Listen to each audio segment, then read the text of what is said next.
Boa tarde, irmãos. Que Jesus nos abençoe, como sempre. Eu trouxe para conversar com vocês hoje o tema, o problema da violência, que é um tema muito atual, não é? Uma das preocupações que nós temos na nossa vida hoje é o problema da violência. E o texto que eu fiz foi baseado num capítulo deste livro, A Agonia das Religiões, de José Herculano Pires, que foi um jornalista, um professor de filosofia, grande estudioso do espiritismo e que é um dos baluartes da literatura espírita. Como filósofo e jornalista, ele sempre se ateve a problemas da vivência do homem, não é? Das relações, dos problemas sociais, que são coisas que nos afetam bastante, muito mesmo. E o tema, então, é o problema da violência. É o capítulo 14º deste livro aqui. Nós chamamos a civilização do espírito, a civilização do futuro, em que os poderes espirituais regerão toda a vida social. Nós estamos esperando, naturalmente, a passagem do nosso planeta de expiação e provas para um planeta de regeneração. Essa passagem será preparada por nós, pelo nosso comportamento, pela nossa condição consciencial, não é? Quando a consciência dos homens estiverem mais evoluídas e nós estivermos seguindo com mais rigor os ensinamentos que Jesus deixou para nós, então a terra naturalmente deixará de ser uma terra de tantas desgraças, de tantos problemas, de tanta violência, como a que nós estamos assistindo hoje, não é? Já foi muito pior, nós vamos ver aqui, porque nós estamos evoluindo, não é? Estamos evoluindo. Hoje são algumas regiões, não é? Alguns focos nas nossas regiões que a violência perturba e assusta. Não é em todo lugar, nós temos certeza disso, não é?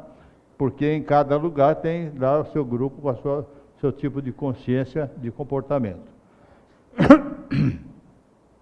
Para isso será necessário que a sociedade seja constituída por seres moralmente elevados, criaturas formadas nos princípios morais da consciência, totalmente livre do grande vilão, o grande inimigo da nossa evolução espiritual e do amadurecimento da civilização. Esse grande inimigo é o egoísmo, que é, infelizmente, ainda reinante entre nós. Não é? Às vezes a gente fica pensando, mas será que é tanto assim? Mas é bastante sim. Não é? E o combate ao egoísmo faz parte, inclusive, do projeto da Dona Leia, não é? Da melhoria individual, porque o egoísmo é uma questão individual de cada um. Sabemos que a consciência é uma realidade que ninguém pode contestar. É ela que rege nosso comportamento no dia a dia. Ela se manifesta em diversos níveis de coerência. Sabemos também que uma consciência imatura, incoerente, contraditória, pode produzir condutas desastrosas. A gente não pode falar, aquela pessoa não tem consciência. Tem, todos nós temos a consciência. Só que os níveis são variados, não é? E conforme a variação do nível de consciência de cada um, são suas atitudes. E nós temos que fazer o possível para colocar cada vez mais elevada os nossos conceitos, os nossos valores na nossa consciência, para que as nossas condutas sejam também mais harmônicas. As variações da moral entre os grupos humanos dependem mais do estágio em que se encontram as consciências dominantes na sociedade do que das condições econômicas. No primeiro plano da conduta religiosa, a consciência é o fator dominante. Por exemplo, a consciência judaica de Saulo de Tarso, fez dele um perseguidor sanguinário dos cristãos primitivos, o lapidador cruel de Estevão. Mas, ao ajustar sua consciência nos princípios cristãos transformados, não é? Transformou-se no apóstolo dos gentios e no maior propagador do cristianismo, através dos seus exemplos. Nós também podemos, através do nosso exemplo, da nossa conduta, sermos propagador, não é? Todos nós que temos um determinado tipo de religião, o caso nosso aqui específico, o Espiritismo, somos observados. Conforme a nossa conduta, aqui dentro não, aqui dentro é tudo bonitinho, tá? Todos nós fazemos cara até de santo aqui. Mas lá fora é que é no dia a dia, não é? No supermercado, na feira, nas ruas, no comércio, enfim, nós somos observados. Às vezes damos alguma bola muito fora, o pessoal fala, olha, e é espírita, hein? Né? Tá vendo? Ou então, e olha lá, e é católico, vai na missa todo dia, certo? Então, o que vale é o exemplo, é o comportamento nosso. Nós damos exemplos a todas as pessoas, em qualquer lugar em que estamos, com o nosso comportamento. A consciência amadurece na proporção em que as experiências vão despertando no espírito suas verdadeiras aspirações. A vontade de dominar é o primeiro impulso que desde a selva leva o homem a querer se colocar acima dos demais. O homem sempre teve essa vontade de domínio. Isso vem desde a selva, das cavernas, né? O homem primitivo. É inerente ao homem. O homem se envaidece com a sua capacidade de subjugar os outros, de mandar, de impor medo, respeito e submissão aos demais. A consciência do seu poder embriaga e o leva a excessos perigosos. Porém, nas suas relações no ambiente social, com a sua parentela, no seu próprio lar, na simpatia e nas afinidades que se revelam no seu dia a dia, gradativamente vão alterando os seus valores internos e a embriaguez do poder vai sendo contido pelos limites que lhe vão sendo impostos pelos novos valores conscienciais conquistados. Então, no nosso comportamento no dia a dia, a gente sabe como se comportar em cada ambiente, não é verdade? O pessoal vai no campo de futebol e se comporta de uma maneira. Vai numa casa religiosa de outra maneira. Vai num consultório médico de outra maneira. Em cada ambiente tem. Então ele vai vendo qual é a melhor maneira dele se comportar. Até o dia em que, onde quer que ele esteja, ele tem um comportamento condizente, não é, com os princípios cristãos. Não perturbar ninguém, só procurar fazer o bem, ajudar o próximo e assim por diante. Também com o envelhecimento e o natural esgotamento progressivo das forças físicas, o perigo das doenças, as competições com iguais ou com outros mais fortes, e por fim, a certeza da morte que nós temos, tá? Irão abatendo a arrogância do homem. Então a gente vai indo, no fim da vida, então, quando a coisa aperta, né, que a gente está vendo que o fim está chegando, aí fica todo mundo humilde, encolhidinho, né? Pega o terço lá, o outro pega o evangelho, e aquelas coisas todas. Mas nós podemos fazer todas as transformações dentro de nós, sem esperar que aconteçam isso. São coisas inevitáveis, que vão acontecer. Não é? E um dia nós vamos ter que abaixar a nossa crista. Todos nós. Quando a gente fala homens, são as figuras humanas, que tem muita mulher que se comporta assim também. Então é o gênero humano. Não é? Nas reencarnações sucessivas, essas experiências se renovam. Então, se nós formos ver como era o homem primitivo, violento, não é? Bárbaro, cometendo grandes barbaridades, mortes estúpidas, arrebatadas, como fizeram com Jesus, enfim, toda a história que a gente assiste, inclusive em filmes, né, de faroeste, coisa e tal, pega a pessoa, enforca lá e vem a torcida toda assistir, né, bater palma, aquela coisa toda. Isso aí o homem veio melhorando. Hoje nós já não somos mais assim, né? A reencarnação mais encarnação, cada uma delas, nós temos como objetivo uma melhoria de comportamento espiritual. Então, nas encarnações sucessivas, essas experiências se renovam. Mas o impulso de transcendência se acentua, levando-o a procurar outros meios de superar a sua tendência, né? Então, ele adquire, como se ufana, às vezes do poder social. Aí ele tem um cargo elevado, uma posição elevada na sociedade. Ele todo se envaidece e se orgulha. Com hipocrisia, com as posses materiais. Se o indivíduo compra lá uma coisa valiosa, então se acha mais superior aos outros, acha que todo mundo está invejando a ele. Tá? E das próprias posições de mando. Quando a gente lecionava, a gente dizia assim, que às vezes, né, um colega era normal colega, né? De repente falava, olha, você vai ser auxiliar do diretor. Ele já mudava a posição dele, já ficava um superior. Então a gente falava, a pessoa sobe numa folha de papel, já acha que está lá em cima. Mas somos assim.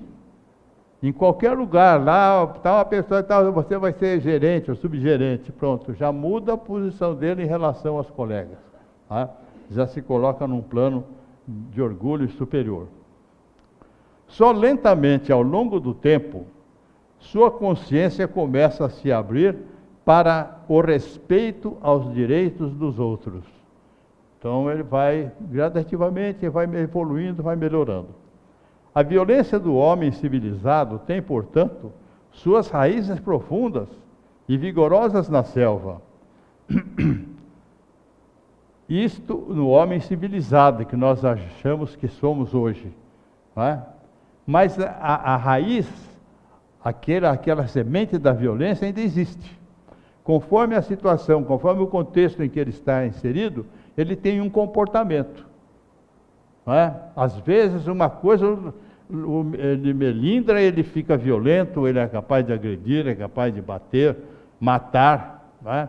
Como tem acontecido muitas vezes, ultimamente, com pessoas assim que a gente não acredita como é que a pessoa teve coragem de fazer aquilo. Não é? Mas é assim, nós ainda somos assim, ainda temos. E não podemos julgar os outros, porque cada um tem um certo comportamento dentro do contexto em que ele está. Se nós temos uma vida tranquila, né, temos emprego, temos um lar, temos facilidade para arrumar comida, né, para nos vestir, para ter plano de saúde, essa coisa toda, é uma forma, nós temos uma tranquilidade para ter uma consciência mais elevada. Não é? Mas se por acaso a pessoa não tem nada disso, nós temos que compreender, né, as pressões que ele sofre da sociedade, que pode levá-lo a reações às vezes explosivas, infelizmente.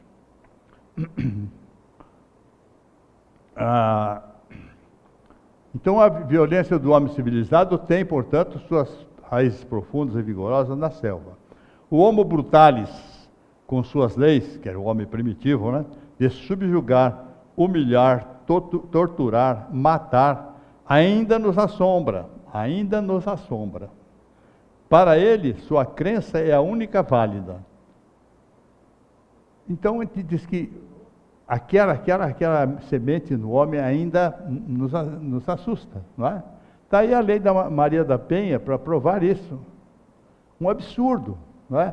Tem que ter uma lei que diga que o homem não pode maltratar a mulher. É um absurdo isso, não é? Que é uma coisa tão normal, tão evidente, que não haveria necessidade de existir uma lei como essa. Mas nós vemos de vez em quando gravuras, não é?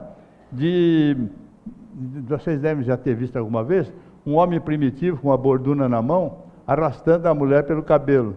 Já viram isso, né? Volta e meia aparece nas revistas e coisa e tal, como uma espécie de uma caricatura. Então, isso aí existia na selva e existe hoje. Homens que submetem, às vezes, as mulheres a sacrifícios, a torturas mentais, físicas, não é? E chegam a matar. Chegam a matar. Estupidamente, às vezes, por uma questão de uma divergência de opinião, pura e simplesmente. Não é? É aquela semente que nós temos dentro de nós ainda. O seu Deus é o único verdadeiro para esse homem primitivo, né? Só o que é bom para ele é bom para a comunidade. A violência é seu método de ação, justificado pela sua capacidade única de julgar. Só ele julga, só ele sabe, é o dono da verdade. Dessa maneira, planta para o seu futuro as difíceis reencarnações que terá que enfrentar. Há muita gente atualmente enfrentando essas dificuldades. Nós vemos aqui no nosso trabalho de desobsessão, não é? Espíritos que vêm contando coisas que nós aprontamos. Não só vocês, como nós também da equipe. Não é? Coisas que nós aprontamos no passado e que estamos resgatando hoje. Não é? Há coisas tão incríveis que a gente fala, não é possível, será que eu fiz isso mesmo, né? E a gente faz a mesma coisa em relação aos outros. Será que essa pessoa, poxa vida, fez um negócio desse? Mas isso foi em tempos muito passados, entenderam? Mas nós plantamos o que estamos colhendo hoje. Então, muitos sofrimentos pelos quais nós passamos hoje, se não tem explicação nesta vida, tem explicação de vidas passadas. Sem dúvida nenhuma, não é? E a gente tem pena que aconteça um negócio desse, mas o que se vai fazer? Já fizemos, o que foi feito, nós não podemos modificar, mas nós podemos plantar hoje coisas melhores, não é, como já estamos fazendo. Evidentemente, as coisas que eles contam aconteceram há muito tempo atrás, entende? Às vezes fala com a pessoa, nossa, era sanguinária, ela cortava o pescoço, ela sangrava a pessoa. Uma pessoa dessas nossas aqui que aparecem para tratamento. É claro que de uma encarnação para outra, ele não modifica tudo isso. Não é? Tudo isso, né? É tão cruel, de repente veio bonzinho. Não é assim. Várias encarnações eles foram passando, foram tendo sofrimento, foram resgatando, mas foram aprendendo, foram melhorando as suas condições de consciência. Então o espírito, quando já chega na nossa situação hoje, já está muito diferente daquele anterior, não é? Do tempo de Cristo, por exemplo. Entenderam? Nós já tivemos por lá, com certeza, não é? Mas estamos hoje numa outra fase. Graças a Deus, numa região abençoada, num país abençoado, não é? Região sem enchente, sem terremotos, sem, enfim, sem frio assim rigoroso demais, nem calor desértico. Nós estamos num paraíso nessa nossa região, principalmente aqui de Araraquara, né? E temos que fazer o máximo para nos comportar melhor, para fazer jus a esse nascimento nosso aqui. Porque Jesus já anunciava, né? Vocês poderão um dia nascer numa região de choro e de ranger de dentes, né? Então nós podemos de repente cair num lugar na próxima encarnação muito sofrido, se nós não valorizarmos o que temos hoje para praticar o bem. Nos momentos de transição como este que estamos vivendo, a violência desencadeada exige a oposição vigorosa dos que já atingiram o desenvolvimento consciencial de civilização. Então é claro que nós temos que conter esse pessoal, não é? Os violentos de hoje. É questão assim de convivência, você não pode deixar a coisa fluir e se arrebentar, todo mundo se matar. Então você tem que punir, que recolher, enfim, praticar alguma coisa para conter essa violência, não é? Violência de todas as formas, inclusive da corrupção também, que é um tipo de violência que atinge a todos nós, indistintamente. Não é? As práticas de violência legal e silenciosa são leis casuísticas, por exemplo. De repente o cara, aqui no Brasil nós temos um problema muito sério com a nossa justiça, né? Ela tarda demais, ela é protelada, a pessoa tem dinheiro para pagar bons advogados, morre e a causa não foi resolvida, né? Além disso, também, né, tem leis que valem e leis que não valem. Para uns a lei vale, para outros não vale. A lei vale até ali. Aí vai pegar alguém, então reúne lá o Supremo e a lei não vale mais, né? Pode prender depois da segunda instância. De repente, não, agora vai pegar alguém importante, então agora não pode mais. Então, é um absurdo uma justiça em que precisa reunir um grupo de juízes para dizer para quem que vale e para quem que não vale a lei. Isso é uma coisa absurda. As leis divinas e as leis naturais, elas são iguais para todos. Todos nós vamos passar pelas dificuldades da vida, todos nós vamos morrer um dia, não é? Nós somos iguais perante as leis divinas. Tudo que nós fizermos contra a lei divina, nós seremos responsáveis por elas depois e vamos resgatar de alguma forma, não é? Bom, naturalmente contando com a misericórdia de Deus e com toda a ajuda que nós temos tido. A ajuda maior de todas foi a de Jesus, que trouxe para nós um padrão de comportamento especial, que é o Evangelho. Ali está escrito, não é? Tudo que se nós seguíssemos pelo menos um pouco o Evangelho, nós estaríamos numa condição muito melhor. Digo nós, o mundo, a humanidade. As práticas de violência legal e silenciosas, as casuísticas, chantagens, por parte de pessoas já esclarecidas, é uma violência. A chantagem é uma violência, né? Por parte de pessoas esclarecidas. Retarda a evolução coletiva. O mesmo acontece com a aceitação de princípios errôneos de conveniência, né? A pessoa sabe que está errado, mas o que ela fala? Mas todo mundo faz, não acontece nada, não é? Então a pessoa está violando a sua própria consciência, sabe que aquilo não é certo, está fazendo um negócio, está fazendo qualquer coisa que é contrário às leis naturais, não é? É contrário à ética, contrário à moral, mas todo mundo faz, a pessoa faz também, não é? Isso retarda o desenvolvimento da civilização, é claro. Não há uma evolução contínua. O espírito se coloca então em luta consigo mesmo, negando o seu próprio desenvolvimento consciencial. Ele sabe que está errado, mas ele faz, porque todo mundo faz e ele leva vantagem com isso. Ateando em si mesmo o fogo de remorsos futuros.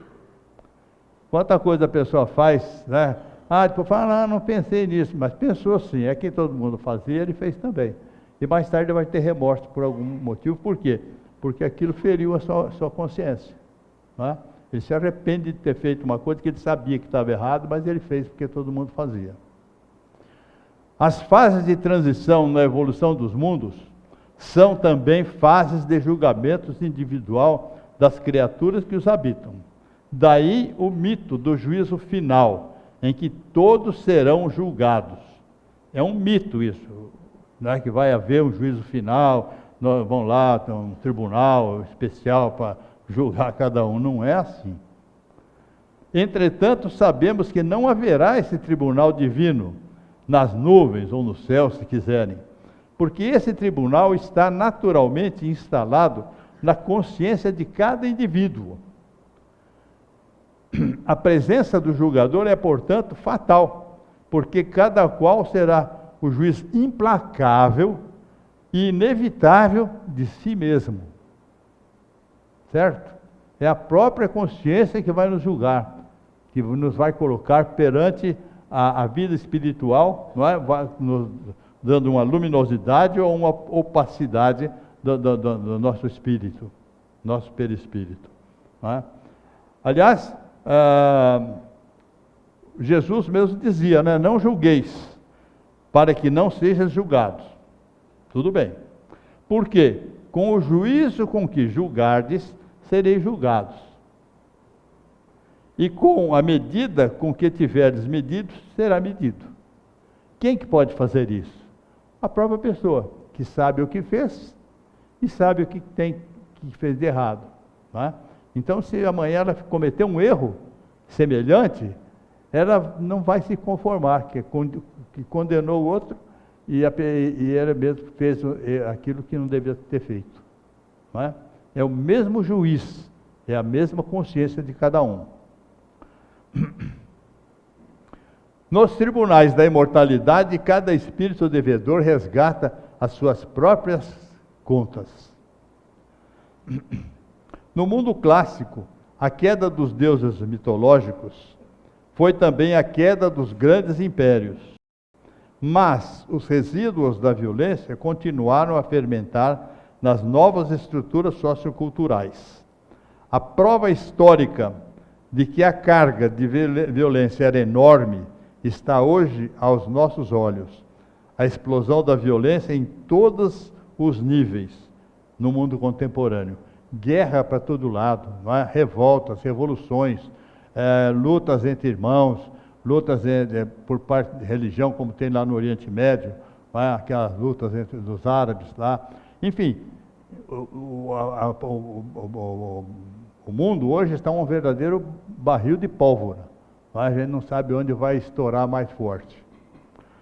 Outros estão quietos, mas estão super armados, com armas nucleares capazes até de destruir o planeta.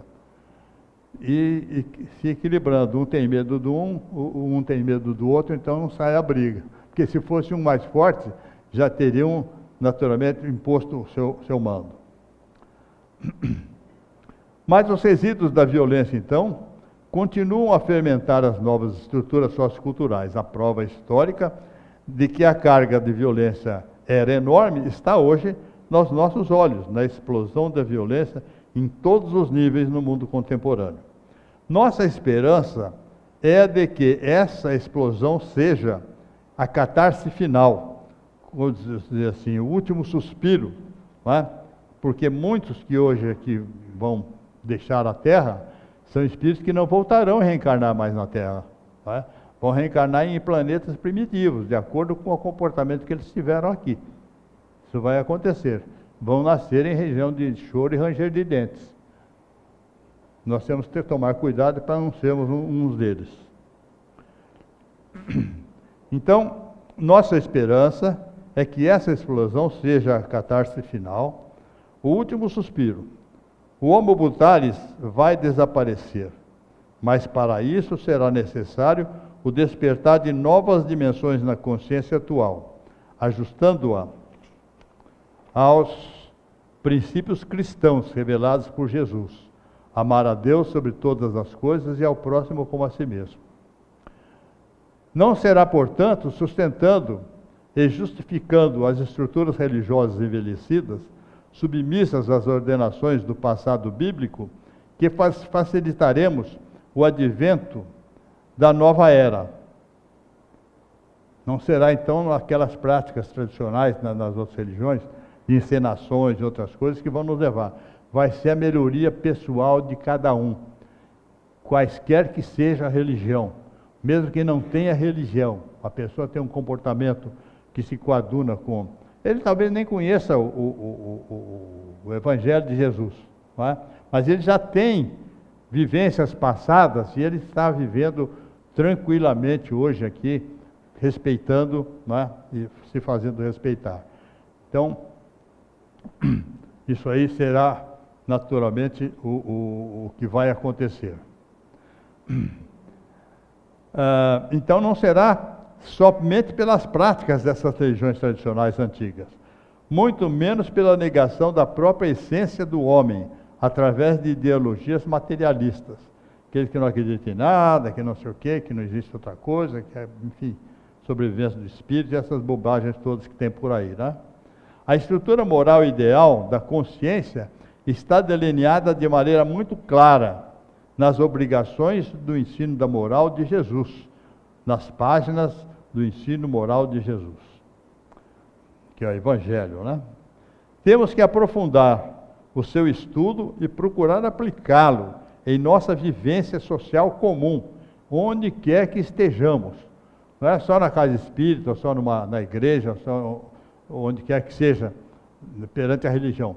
Nossa vivência no lar, né? Dentro da nossa casa, com todos os familiares, com a vizinhança e com a vivência na cidade, enfim, nós temos que ter um comportamento diferente de acordo com o Evangelho de Jesus. Foi o caminho que ele deixou, o caminho, a verdade e a vida que ele deixou está todo contido no seu Evangelho. Temos que aprofundar então o seu estudo, procurar aplicar em nossa vivência social comum. A civilização cristã vai agora concretizar-se na forma de uma civilização do espírito, em que os princípios espirituais se manifestarão no comportamento do homem novo. A regra áurea do amor prevalecerá num mundo regido pela moral consciencial, porque a primeira exigência da consciência humana é a do amor ao próximo, desprezada hoje nas sociedades, né, mercenárias, gerando e sustentando a violência no mundo. Então, as sociedades mercenárias que estão prendendo dinheiro, em consumismo, enfim, nessas, a ética de Jesus, os ensinamentos dele, não prevalecem, né? São totalmente vilipendiados constantemente, gerando e sustentando a violência no mundo. As sociedades de hoje aniquilaram o homem, que se torna um instrumento que fala, manuseável, seguidor da moda, que procura ser, em todas as situações, apenas politicamente correto. Parênteses. Domesticado para sorrir e curvar-se em todas as ocasiões, pois o que vale nas relações sociais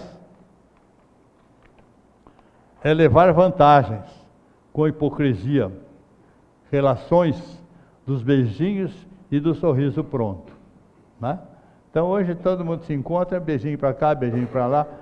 Sentimento não tem nenhum ali, é uma formalidade, é um protocolo, né? É uma ensinação, digamos assim, né? Sorriso pronto.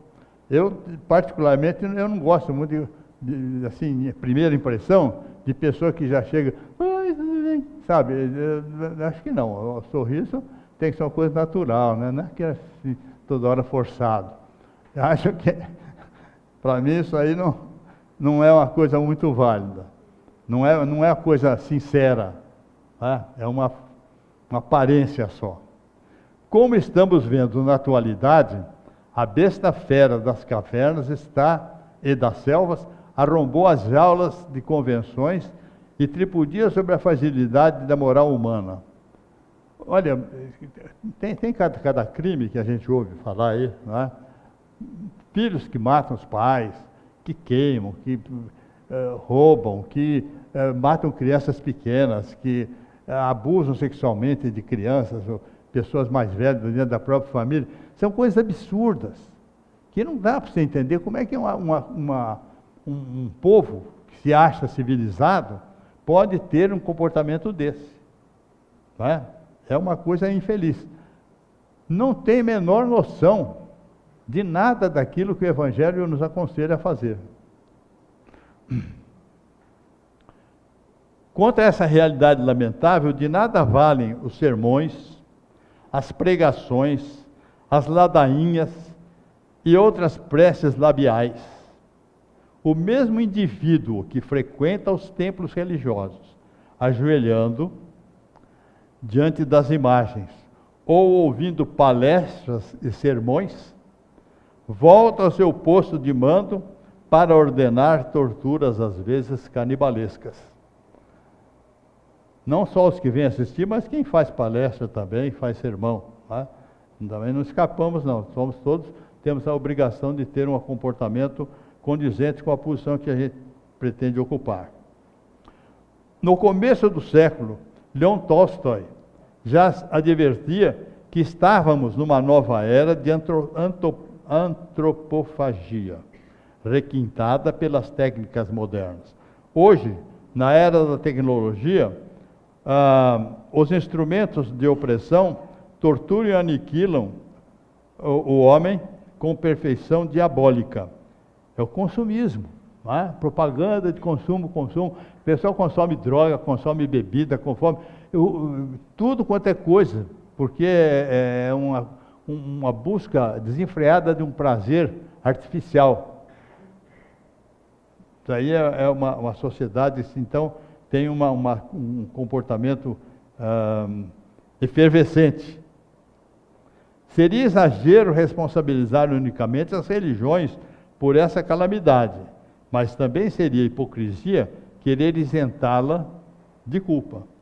Cabe-lhes, pelo menos, metade da culpa, pois que se fizeram orientadoras da civilização, participando ativamente dos maiores desmandos através dos séculos. Quase todas elas, religiões, trocaram os poderes divinos pelos poderes de César. Lembra da história? Dai a César o que é de César, tendo em vista o dinheiro, a moeda. Não é? Então hoje nós nos movimentamos mais pela riqueza material, pelo ter, do que pelo ser. Nossa intenção é apenas a de prevenir, sacudir e acordar os que continuam enganados com uma vivência contrária aos princípios fundamentais do Evangelho. A vantagem do Espiritismo entre todas as doutrinas filosóficas do nosso tempo é a de colocar os problemas do homem, mesmo no campo religioso, em termos de razão, eliminando os resíduos do sobrenatural e do milagroso. Não existe nada sobrenatural e milagroso. Ninguém vai modificar-se por ser abençoado por alguém.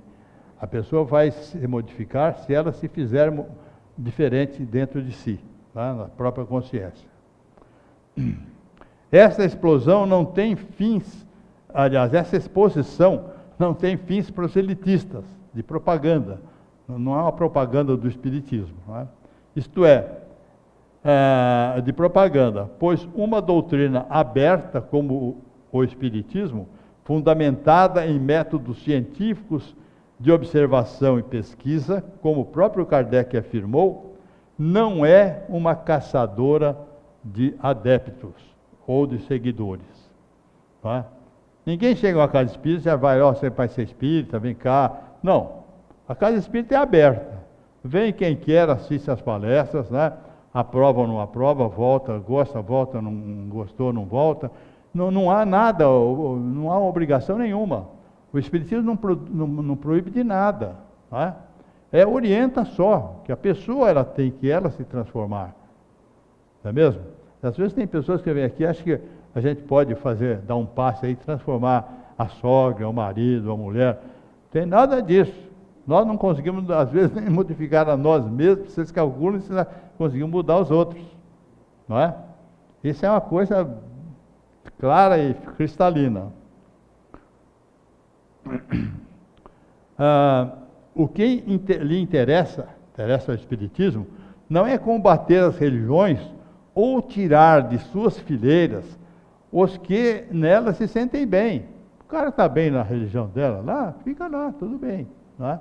Pode vir aqui assistir coisa e falar, não, mas eu não gosto aqui não, eu gosto mesmo da minha lá, que tem senta e levanta, coisa e tal, tem música, canta-se durante... Enfim, é lá que eu me sinto bem, lá que eu me envolvo, digamos, com as vibrações. Aqui não. Tá?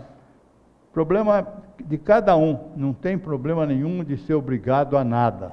Então, o que interessa ao Espiritismo não é combater as religiões ou tirar das suas fileiras os que nelas se sentem bem, mas apenas oferecer aos homens de bom senso uma visão realista diante da vida e do seu destino no espaço e no tempo, Então, às vezes, a pessoa é católica, né? Está lá desde criança, cresceu, vem aqui, faz curso até, e depois não vem mais, desistiu.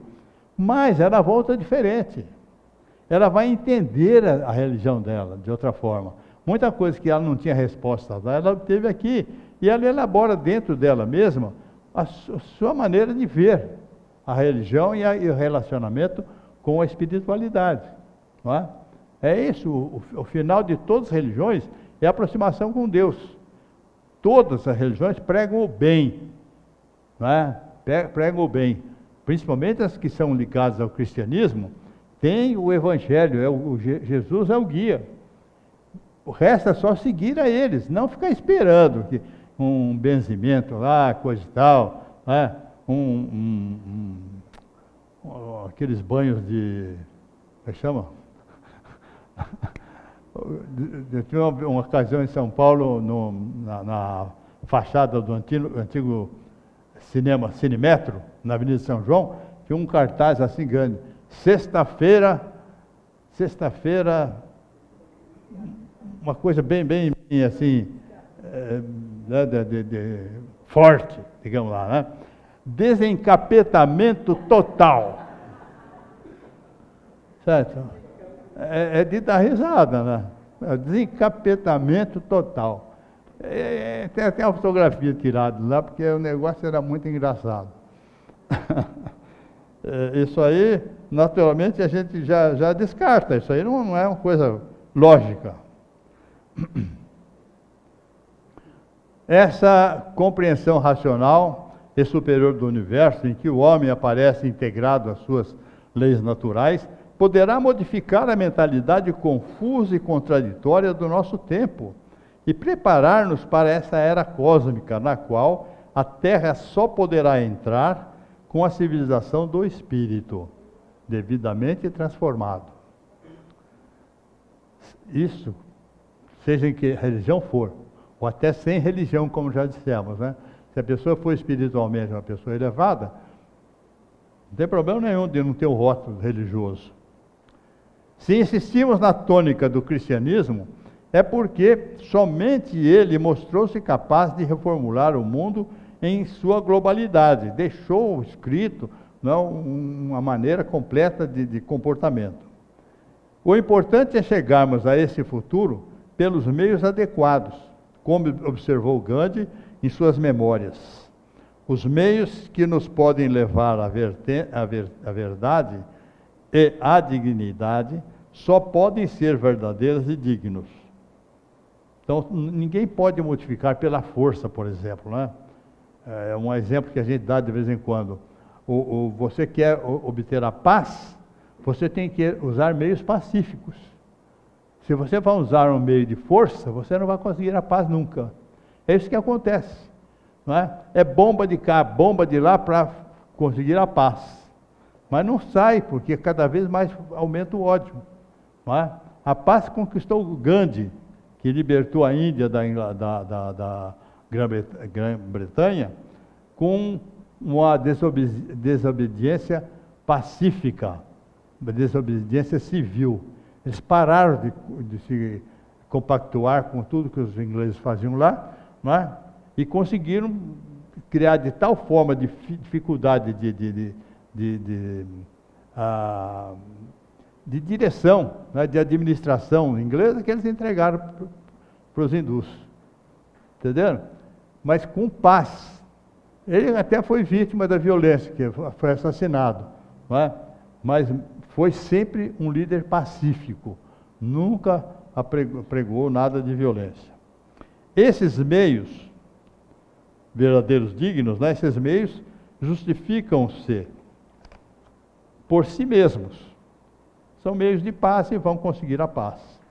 E Jesus, encarecendo a responsabilidade que nos supervisiona os caminhos, adverte-nos no versículo 33 do capítulo 13 do Evangelho de Marcos: olhai e vigiai e orai.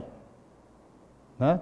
Então nós temos que prestar muita atenção, vigiar o nosso comportamento, não é vigiar o vizinho, não é? Nem a esposa, nem o os filhos, vigiar a si próprio e orar. Concluindo, a justiça humana, embora respeitável, frequentemente julga os fatos que considera puníveis pelos derradeiros lances de superfície. Só aquilo que está aparente, tá? Não vai nas causas principais. Reprovam os que se renderam à perturbação e loucura, estranhando-lhes a suposta fraqueza.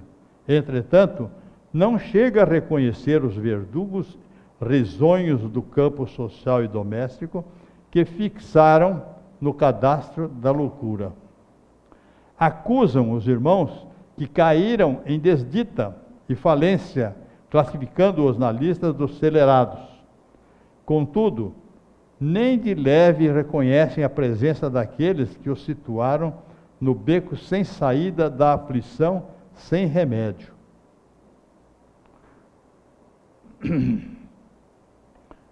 Mas a justiça divina observa todas as ocorrências, desde os menores impulsos que lhe deram origem.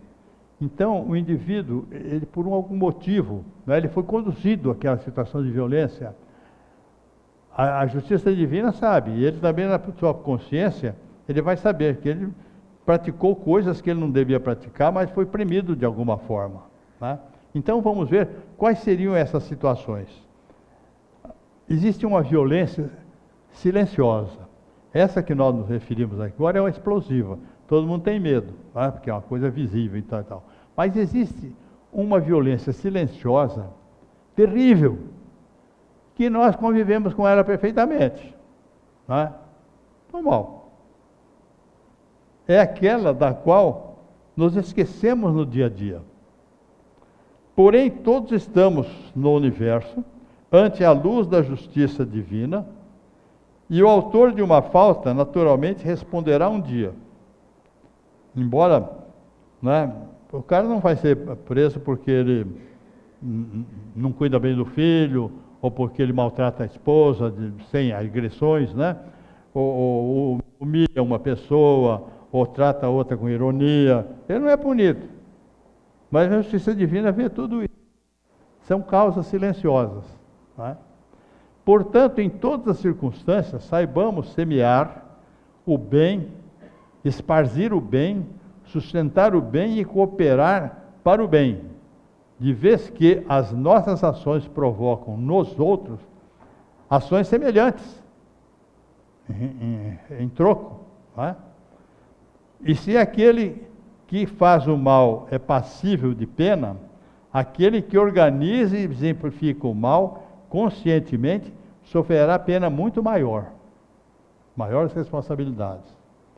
Então nós temos, infelizmente, no nosso país, não é? E isso repete-se no mundo todo, a injustiça social. Na prática, é a principal causa da violência explosiva. A injustiça social é a causa principal.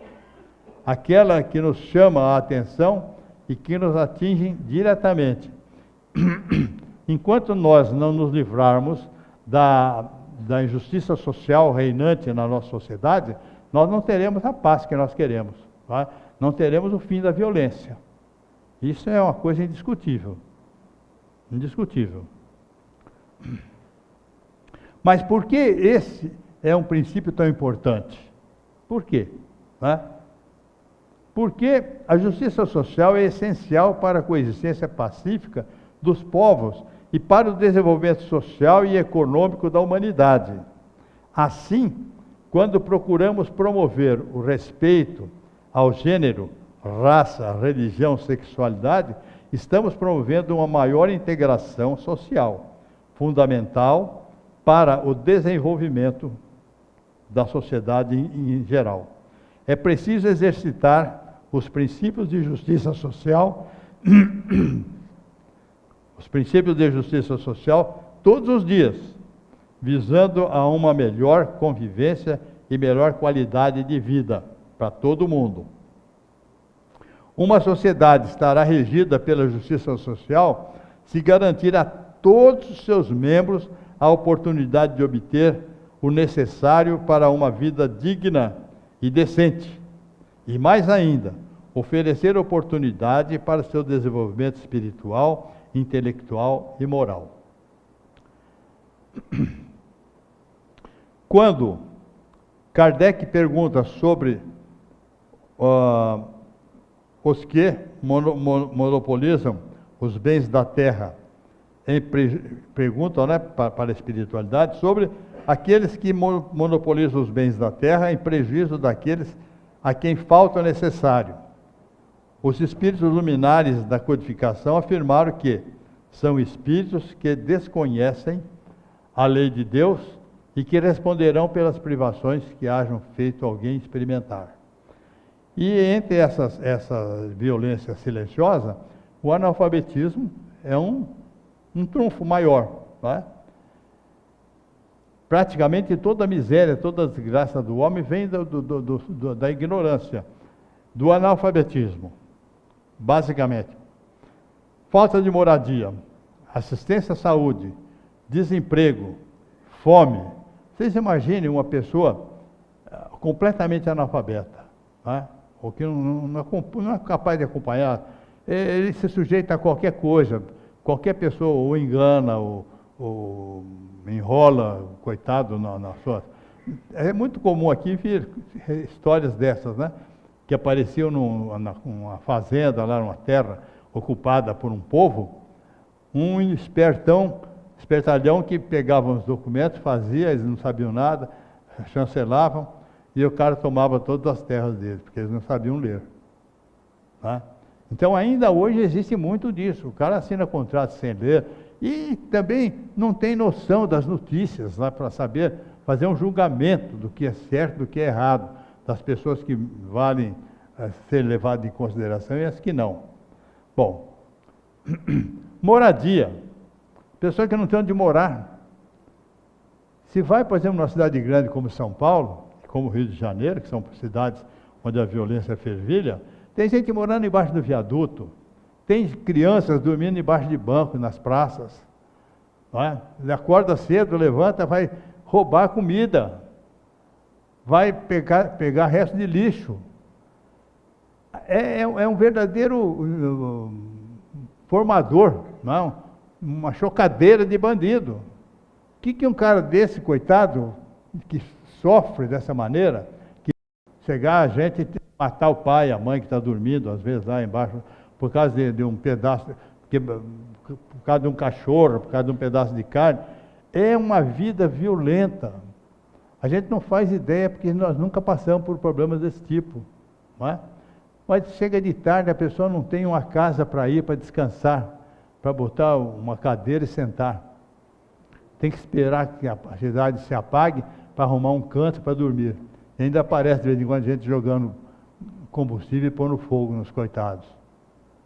É isso aí, é uma injustiça social incrível. Por quê? A pessoa não entende. Por que tanta gente tem tanta coisa, né? E eles não têm nada, não conseguem.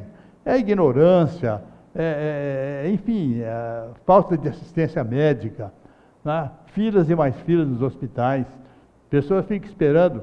Uma funcionária da minha casa, tinha lá um tio em Recife, ele ficou 1 mês esperando o atendimento no hospital, deitado em cima de um papelão na frente do hospital e morreu, sem ser atendido. Né? Então a gente acha que amanhã um filho né, vira um bandido por algum motivo, não que justifique isso, né? Mas ele é compelido, ele é empurrado pela injustiça social. Né? O desemprego. Eu não posso imaginar, por exemplo, de repente, na minha vida, se eu chegasse num ponto, agora não tenho mais emprego, não tenho onde ganhar dinheiro. Tenho uma família com 5 filhos, né, mulher, e agora? O que eu vou fazer? Né? E existe. O cara fica desempregado, já está com uma certa idade, não arruma mais emprego, e daí? E daí? Ele passa a roubar, ele passa a traficar alguma coisa para ganhar alguma coisa. Tá? Então, essa injustiça social é a base da violência, vocês não têm a menor dúvida. O dia que todos tiverem recursos e condições para ter a sua habitação, a sua comida, seu emprego, não é? A sua assistência médica, forem alfabetizados e tudo mais, naturalmente a violência vai desaparecendo, com certeza. Bom, e às vezes a gente fala assim, né? Mas ainda, nós ainda temos muito de egoístas, né? Aí as pessoas falam, egoísta? Nós? Nós não somos egoístas, né? Nós não somos. Será? Será que não somos egoístas? Tem umas coisas interessantes, né? A pessoa vai jogar na loteria e falar, se eu ganhar, eu vou dar não sei quanto para os pobres, não sei quanto para não sei do que. Aí passa um mendigo para ele e fala, você não tem um dinheirinho para me dar para comprar um sanduíche de mortadela? Ele fala, não tem dinheiro nenhum. Quer dizer, ele tem aquele para jogar, mas para dar para o coitado ele não tem. Certo? Então você fica esperando que ele vai ganhar e vai ajudar, o cara vai morrer esperando. Divisão de lucros, não é? Os bancos, por exemplo, ganham uma fortuna e pagam pessimamente os seus funcionários, chantageiam os coitados. Eles têm que trabalhar, cumprir tarefa, cumprir metas, que eles falam. Eles às vezes não dormem à noite porque está esperando, que não está conseguindo, pode ser mandado embora, não é? E depois os lucros bilionários dos bancos, certo? Existe uma lei de distribuição de lucro das grandes firmas, né? Mas eles inventam um monte de coisa, de despesas, com notas frias de todo jeito, e abate o lucro. Aí eles pegam umas migalhas e dão um pontinho para cada um. Isso somos nós ainda, né? O camarada planta lá numa fazenda, um grande produtor, e a fazenda dele produz muito, e ele ganha um dinheiro danado. Aí, mas está sobrando mesmo, né? Dinheiro de monte. Ele compra um carro novo para cada filho, para cada filha, compra uma casa de praia, como não sei o quê, e aqueles que lavraram, que trabalharam ali, continuam morando na casa de chão, sabe, tudo da mesma maneira que era. E esse indivíduo não pode se revoltar. Mas ele rouba um saco de laranja lá para vender, vai para a cadeia e fica lá mofando. Mas somos assim. Em nossa casa, né? Certas coisas que, isso aí é meu, ninguém pode mexer. Muita gente tem, né? Caneca é minha. Umas bobagens, né? Umas bobeiras. Não, aquilo lá, quem que pegou isso aqui? Quem que mexeu ali? O cara recebe um aumento salarial e, em vez de ele melhorar o salário da sua funcionária, a funcionária já ganha o salário. Não ganha menos porque não pode. O homem não pode pagar menos. Então, o salário mínimo é o mínimo. Não é o salário merecido pela pessoa. Não é o valor do trabalho dela, da confiança que se pode depositar numa pessoa que trabalha dentro de casa. Não, é o mínimo. Se o dia baixar o salário mínimo, abaixa o salário também. Tá? Então, nós temos que melhorar tudo isso. Temos muita coisa para melhorar, como já propôs a lei esses dias passados. Que nós tenhamos força e discernimento para nos aproximar cada vez mais do comportamento recomendado pelo Evangelho de Jesus. Que assim seja.